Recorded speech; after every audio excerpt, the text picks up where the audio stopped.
I realized that I'd created this internal conflict where fun felt like it was in direct opposition to my other core values. And I'm really like clear on what my values are. For me, they're consistency, sustainability, peace. Like those are like top 3 right now. And so in my mind, having fun meant being inconsistent. It meant I wasn't committed. It meant I wasn't doing enough or being enough.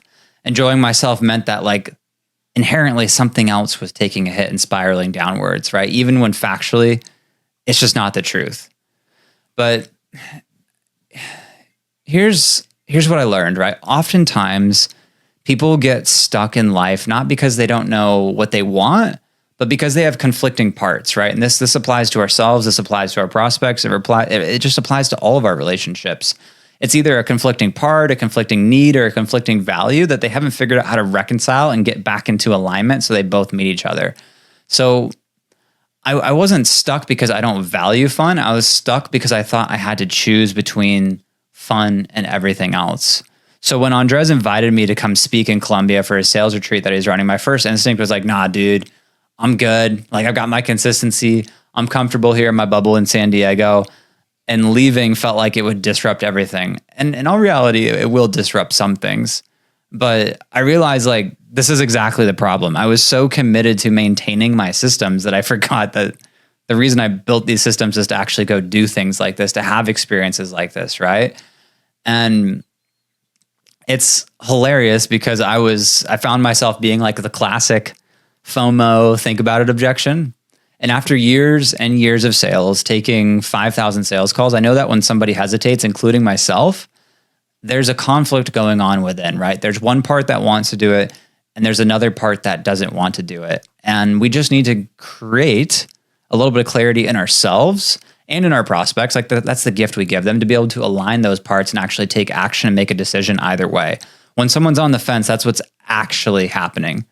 So here's what shifted, right? I had to objection handle myself, which was fun. I realized like, okay, with a little planning and a bit of intention, I could actually meet all those values, right? Simultaneously. I could be consistent and spontaneous. I could maintain sustainability and have adventure. I could keep my peace and just embrace a little bit of chaos, which obviously comes with travel. So like I mentioned earlier, during this season of my life, like peace is a top value for me, right? And if you guys have watched any of the videos, appreciate you coming back. You probably realize that's something I talk about a lot. And in future videos, we'll also go into ways to create more peace as an entrepreneur.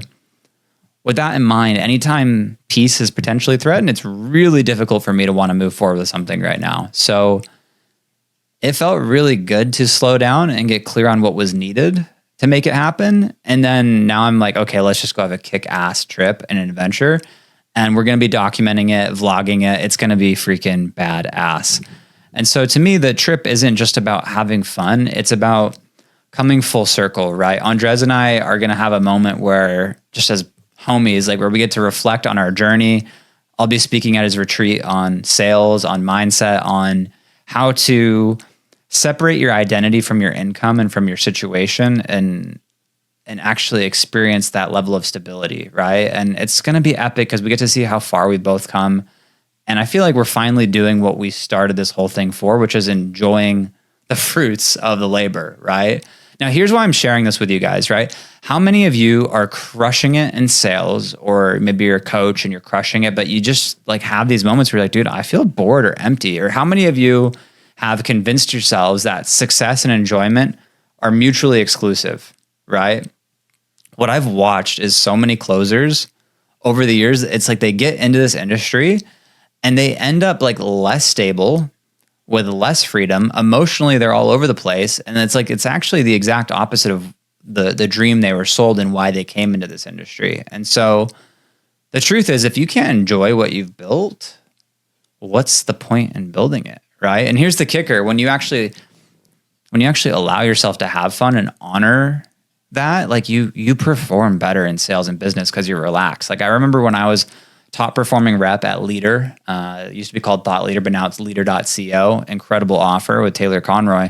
I was working like 4 days a week. And because I was meeting both values, I was having fun and playfulness, taking rest, surfing, going getting like 5-hour massages, like just balling out.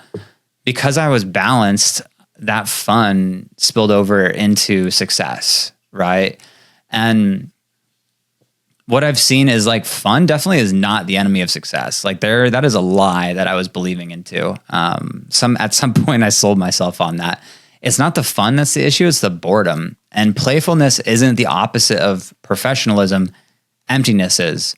So when you feel fulfilled personally, you actually show up different professionally. When you're excited about your life, like when you feel enrolled in your life, like people feel that and they want to be around it. It's magnetic. So here's my challenge for you, right? I want you to look at your life right now.